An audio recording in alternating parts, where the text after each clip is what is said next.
Seguimos com outras notícias e informações aqui em Os Pingos nos Is, agradecendo bastante Davênia, Ricardo Vieira, Luiz Carlos, Nazaré Paim, enfim, participando aqui com a gente, sempre enviando mensagens e perguntas e análises para os nossos comentaristas também.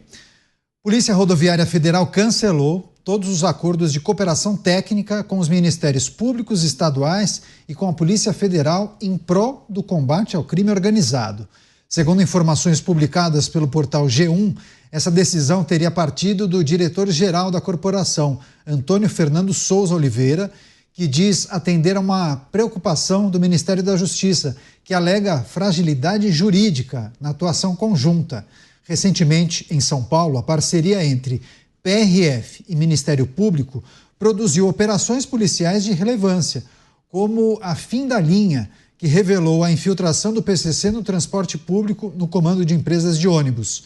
Para especialistas em segurança, essa decisão representa um retrocesso no combate ao crime, mas também condenam o discurso do diretor-geral, que afirmou que a melhor forma de restabelecer as parcerias seria com a aprovação da PEC da Segurança Pública, sinalizando que a decisão poderia ser uma forma da pasta de pressionar governadores a apoiarem a medida. Chamar o Mota para entender esse momento, Polícia Rodoviária Federal cancelando parcerias consideradas estratégicas até então para combater o crime organizado. Mota, muitos entendem que foi uma medida política, né? E essas pessoas estão absolutamente corretas.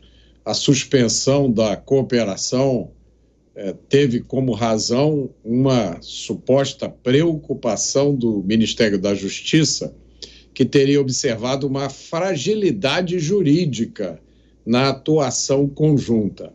É curioso o uso dessa expressão fragilidade jurídica no Brasil em que a gente vive hoje, né? Há pouco tempo, há poucos dias, um ex-ministro, uma autoridade, disse que no Brasil não há mais lei, não há mais direito, né? Acontece o que as pessoas querem. Enfim, esse ministério que está preocupado com a fragilidade jurídica é o mesmo que comemorou o fato de que 40% dos criminosos presos pela polícia são soltos na audiência de custódia. Aliás, é o mesmo ministério que anunciou há poucas semanas o plano Pena Justa, apelidado de Meu Bandido, Minha Vida, porque é um plano que prevê melhores condições nos presídios, redução no cumprimento das penas e criação da obrigação de contratar presidiários para empresas que prestam serviços ao Estado. Então, baseado nisso, o nosso espectador, o nosso ouvinte pode pensar, né, que o cancelamento das parcerias que a Polícia Rodoviária Federal tinha com a Polícia Federal e com o Ministério Público, esse cancelamento tem motivação ideológica. E olha, e caro espectador, caro ouvinte, ninguém pode dizer que você está errado. Você, delegado Palumbo, já tem uma teoria sobre esse cancelamento?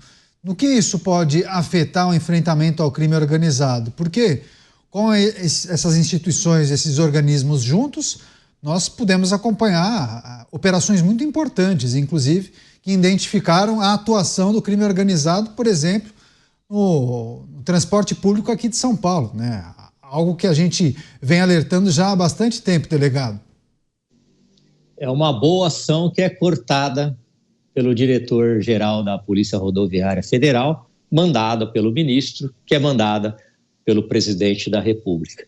É a famosa polícia de governo, não é a polícia de Estado. O governo não deveria se meter nas ações policiais, mas toda hora eles colocam o bedelho lá, colocam o dedo de acordo com o seu viés político e ideológico.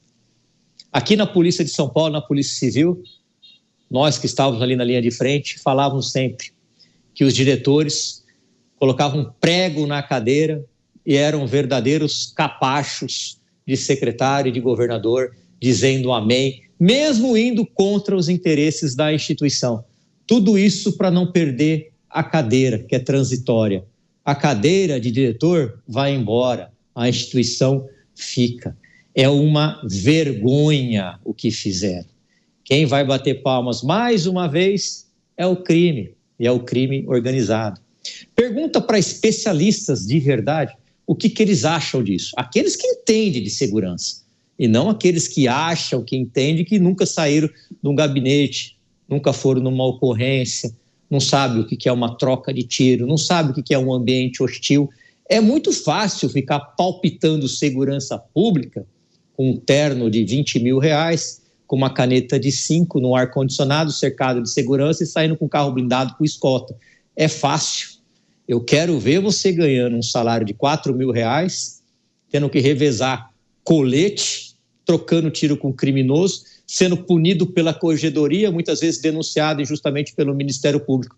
Aí eu quero ver se realmente vai ser um especialista de segurança. E por falar em especialista, pergunte para o promotor Lico Gaquia, que é um grande combatedor do crime organizado neste país, um homem que teve coragem de enfrentar o PCC, que conhece de organização criminosa como ninguém. Ele sim é um especialista. Vamos indagar para ele o que ele acha dessa atitude. Quando a gente junta duas polícias com o mesmo propósito de combater facções, de combater o crime organizado, aí você tem o seu chefe lá em cima dizendo, não, isso não pode, fica muito claro de que lado ele está. Quando a gente vê a tal pena justa, que como diz o Mota, meu bandido, minha vida, que a gente tem que humanizar, que a gente não pode prender, que tem que ver as condições de superlotação dos presídios, condição de superlotação dos presídios. Convido essas mesmas pessoas a darem uma volta comigo numa comunidade aqui em São Paulo, onde às vezes tem 6, 7, 10 pessoas morando literalmente num barraco.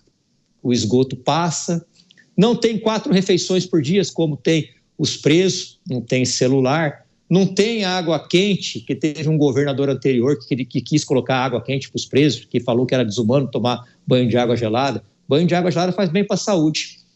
Enquanto aqui em São Paulo não tinha bairro, não tinha nem água, ou seja, a população de bem não estava nem tomando banho. Ou seja, nós temos uma infinidade de defensores de bandido que se esquece o tempo todo que o bem mais precioso que nós temos é a vida, que são tiradas por esses fascínoros que eles tanto defendem, Caniato. Agora, Dávila, o mais curioso, né, que tem o cancelamento dessas parcerias, mas daí surge a informação que a parceria poderá ser retomada, caso a PEC de segurança pública seja aprovada e os estados acabem abraçando essa proposta do governo federal, ou seja, condicionando uma coisa a outra, né? Que travou o sinal do Dávila, hein?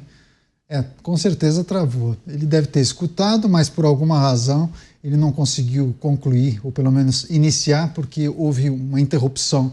Na internet acontece isso. Então a gente vai retomar o contato com o Dávila, daí ele traz a análise e impressão sobre o cancelamento da parceria para combater o crime organizado, manifestação da PRF. Mas o diretor-geral disse que essa cooperação, essa parceria, poderia sim ser retomada a partir da aprovação da PEC da Segurança Pública.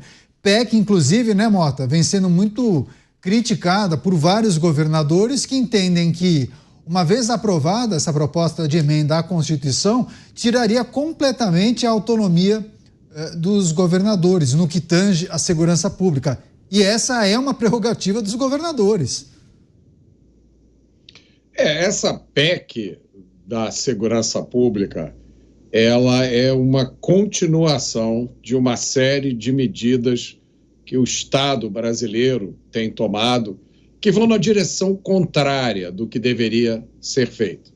O que deveria ser feito no Brasil hoje para a gente conseguir debelar a crise de criminalidade? Medidas que elevam o custo de cometer o crime para o criminoso. Medidas que reduzem benefícios, medidas que tornam mais rígido o cumprimento de pena. Esse é o caminho. Então, qualquer coisa que facilite a vida do criminoso está indo na direção errada. Quando se trata de polícia, primeiro, quanto mais polícia, melhor. Os Estados Unidos têm mais de 16 mil forças policiais. Segundo, descentralização faz parte da solução. Nos Estados Unidos, universidades têm forças policiais, empresas de transporte têm forças policiais. São realmente forças policiais. Eu não estou falando de vigilantes, de seguranças. Eu estou falando de polícias que investigam, trabalham juntas com o Ministério Público. Então, a gente tem que caminhar no sentido da criação de polícias municipais, como, aliás, São Paulo está indo. Esse é o caminho. Essa PEC da segurança pública e todas as iniciativas de segurança pública recentes do Estado brasileiro e do governo vão sempre na direção contrária.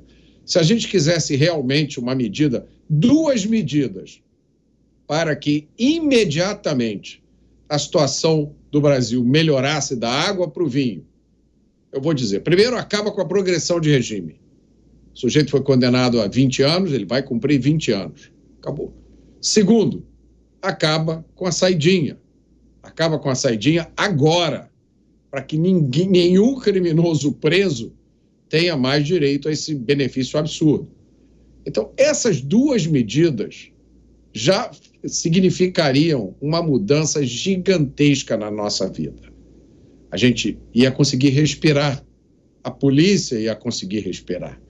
Agora, é impossível você fazer isso. Por que é impossível fazer isso? A gente precisa se perguntar isso. Por que 40 mil pessoas morrem assassinadas por ano no Brasil? Por que a gente tem medo de sair de casa e ir na esquina comprar um pão e não consegue mudar essa situação? Por que é tão difícil, impossível, acabar com a progressão de regime, acabar com a saidinha, acabar com a audiência de custódia? Por que existe um lobby tão forte lutando para que o criminoso brasileiro continue tendo o direito de transformar a nossa vida no inferno? Essa pergunta a gente precisa responder para poder andar para frente. A Tânia Corrêa cobrando a gente aqui. Vocês não vão falar do episódio Trump e Zelensky? Calma, Tânia. Calma. Na sequência, a gente vai discutir e analisar esse episódio. Antes, o Dávila vai trazer a impressão, cancelamento dessa parceria da PRF com instituições no combate ao crime organizado, mas o que chama a atenção é o diretor-geral falando que a retomada poderá acontecer caso a PEC da Segurança Pública seja aprovada, né? Candidato, o triste dessa história é que nós sabemos que para combater o crime, principalmente o crime organizado, nós precisamos da cooperação e da integração do trabalho policial. É todo mundo envolvido. Toda vez que nós temos essas grandes operações, você vê que houve cooperação no trabalho de várias organizações da polícia, né? Polícia Federal, Polícia Estadual, Polícia Rodoviária Federal, todo mundo envolvido. Então, quando uma polícia, como é o caso da Polícia Rodoviária Federal, não participa mais, você enfraquece o elo, um elo importantíssimo de desmantelamento do crime organizado. Então, é uma pena, é mais uma vez o Estado, ao invés de comparecer com a sua responsabilidade de trabalhar de maneira integrada com outras forças para combater o crime organizado, mais uma vez dá mostra que o negócio é amolecer a relação com o crime e com o crime organizado. Infelizmente, estamos na contramão da história, na contramão da política baseada em dado em evidência.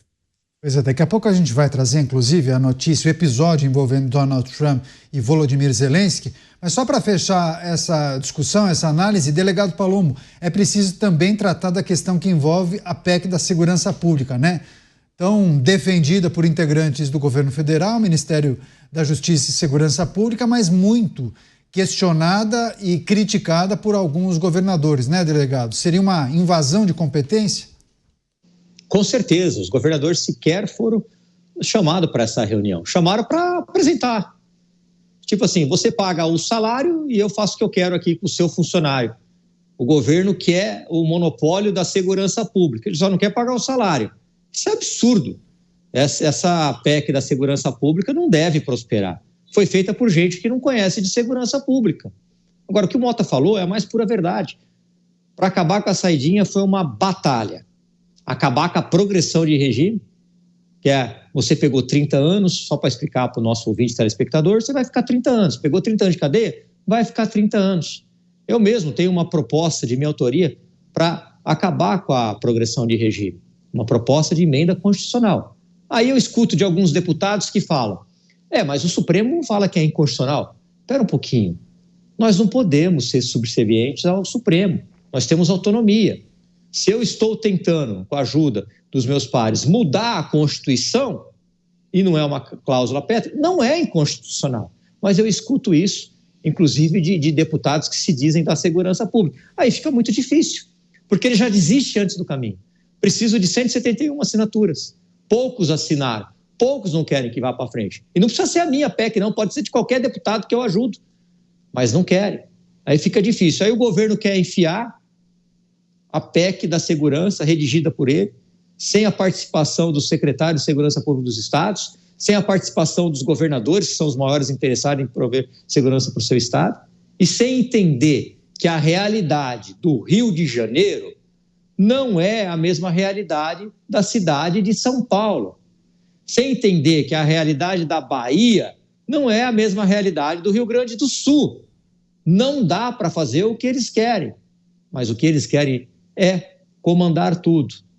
E isso é um perigo, porque quando você tem apenas um órgão comandando todas as polícias, agora sou eu que faço a pergunta, vocês acreditam que as investigações serão imparciais? Eu tenho certeza que esse diretor-geral da Polícia Rodoviária Federal fez o que mandaram, mas não gostou de fazer. Fez para se segurar na cadeira. Porque se ele não fizer, é só trocar numa canetada. E vai colocar alguém que vai fazer o que eles querem. Programa Os Pingos nos Is, agradecendo também a audiência pelas emissoras de rádio espalhadas por todo o Brasil. Obrigado por prestigiar a Jovem Pan News em todas as plataformas, TV por assinatura, YouTube, Panflix e também as emissoras de rádio espalhadas pelo território nacional e também as pessoas que nos enviam mensagens, perguntas, elogios. Manuel Dias, Isabela Baldessar, Armando Hoppers. Valeu demais, hein? A todas as pessoas que todos os dias ficam aqui com a gente.